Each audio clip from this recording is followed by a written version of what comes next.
Yo tout le monde, c'est votre vidéo avant-match par rapport à la rencontre Atlético Madrid-Chelsea qui va se dérouler dès ce mardi pour la Ligue des Champions, le huitième de finale. Allez, et donc voilà, on va pas se cacher, il y a plein d'autres matchs en Ligue des Champions, il y en a quand même 4 en 2 jours.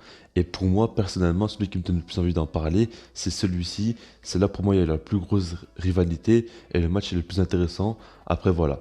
Maintenant, par rapport à cette rencontre-là, on fera comme d'habitude parler un petit peu de l'état de forme des équipes et je vais vous dire qui je vois gagner cette rencontre-là. C'est pas me dire dans les commentaires qui voyez-vous gagner ce match-là et même qui voyez-vous se qualifier pour les quarts de finale. Mais en tout cas, je trouve quand même que l'affrontement est très intéressant entre deux coachs quand même très forts quand même.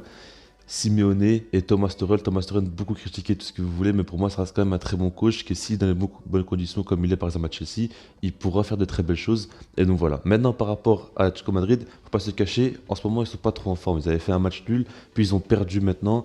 Le dernier match avant la rencontre face à Chelsea, ils ont perdu face à Levante 2-0. Du coup, franchement, il y a des petites inquiétudes parce qu'ils sont plus trop au top. Maintenant, voilà, Atletico Madrid, ça reste quand même une équipe qui est très très difficilement jouable, qui a une très grosse défense, un milieu de terrain de plus en plus complet, et puis l'attaque très forte parce qu'il y a Suarez qui plante but sur but en Liga. Après, il faudra voir sa Ligue des Champions, il fait la même chose parce que Luis Suarez, avec le Barça aussi, en Liga, il mettait énormément de buts, mais en Ligue des Champions, il avait quand même beaucoup de mal, surtout dans les grosses rencontres, tout ça. Du coup, il faudra voir. Il y a une stat aussi, ça fait 2-3 ans qu'il peut marquer à l'extérieur, un truc comme ça. Donc voilà, c'est compliqué pour lui. Mais en tout cas, voilà, faudra voir ce que ça va donner. Mais Atletico Madrid, on sait très bien que pour n'importe quelle équipe en Europe, s'il tombe sur Atletico, on sait très bien qu'il peut se faire éliminer. Ils ont éliminé Liverpool la saison passée en huitième de finale. Liverpool qui était au top de sa forme pour vous dire à quel point ils sont dangereux en Ligue des Champions et à quel point ils sont difficilement jouables.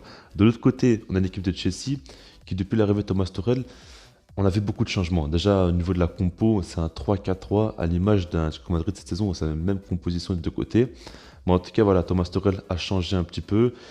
Le système de jeu, tout ça, c'est quand même bien plus solide défensivement. Et après, offensivement, c'est pas encore la folie. Il y a Timo Werner qui a retrouvé le chemin des filets, tout ça. Il y a Giroud qui peut claquer des buts quelquefois.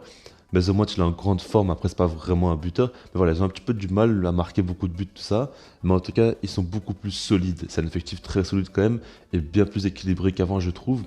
Et après, le problème aussi, c'est qu'il n'a pas encore trouvé la formule pour faire jouer toutes ces petites pépites. On a beaucoup, par exemple, Ziyech qui est sur le banc. Havertz qui joue pas tous les matchs, tout ça. Même Werner, il n'a pas joué tous les matchs. C'est un peu compliqué maintenant. On sent que Thomas Tuchel a la main mise quand même sur ce groupe-là. On voit par exemple avec Hudson-Odoi qu'il l'a fait rentrer à la mi-temps.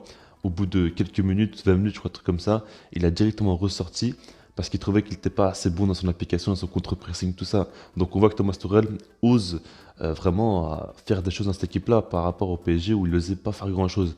Et ça, c'est assez intéressant. Maintenant, pour moi, cette équipe de Chelsea-là, elle n'est pas encore vraiment prête à 100% pour affronter une telle équipe comme l'Atlético Madrid. Parce qu'Atlético Madrid, peut-être qu'ils ne sont pas sur des bons résultats en ce moment, ça reste une équipe quand même qui est monstrueuse, qui fait peur à n'importe qui et qui, comme je l'ai dit, est très difficilement jouable.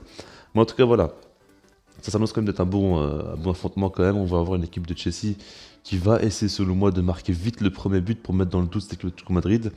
Et après, Atlético Madrid, eux aussi, ils vont essayer de marquer. Je pense pas que ça va être un match fermé. Je pense quand même qu'il y aura des buts, tout ça. Pas non plus énormément, parce que c'est deux défenses assez solides. Et je vois pas non plus une équipe bien au-dessus offensivement qui pourrait écraser l'autre. Parce que comme je l'ai dit, il faudra voir si Suarez est vraiment en une bonne forme ou pas. Et je pense que Thomas Tuchel va essayer vraiment de bloquer Luis Suarez. Après, il faudra voir les joueurs Félix, tout ça, tout ce qu'ils pourront faire. Surtout aussi Llorente, hein, faut pas l'oublier parce qu'il est vraiment très dangereux. En Ligue des Champions ou pas, il est très dangereux ce joueur-là. Et donc voilà, maintenant au pronostic, clairement, je vous dis, c'est que moi j'aurais bien voulu voir une victoire de Chelsea. Comme ça, le match retour serait vraiment bien intéressant, tout ça. Maintenant, je crois quand même l'Atlético Madrid. Parce que je trouve que cette équipe de Chelsea-là, offensivement, elle n'est pas assez dangereuse. Et face à une telle défense d'Atlético Madrid, je sais pas trop comment faire avec des Giroud, Werner, tout ça, qui sont pas en totale confiance, tout ça. Ça me paraît compliqué. Après, peut-être que je me trompe, mais moi, je ne les vois pas non plus marquer énormément. Il va falloir qu'ils soient vraiment très efficaces devant le but. Et c'est pas trop le cas en première ligue. On le voit, ils ont besoin de beaucoup d'occasions pour marquer. Et c'est ça qui me fait douter. Alors que côté Atletico Madrid, on sait très bien deux trois occasions, ça leur suffira pour marquer et ils vont le faire. Mais en tout cas, voilà, moi je vois comment Atletico Madrid de marquer et gagner surtout ce match-là. Après, voilà, dites-moi dans les commentaires ce que vous en pensez. Et sinon, moi je vous dis peace.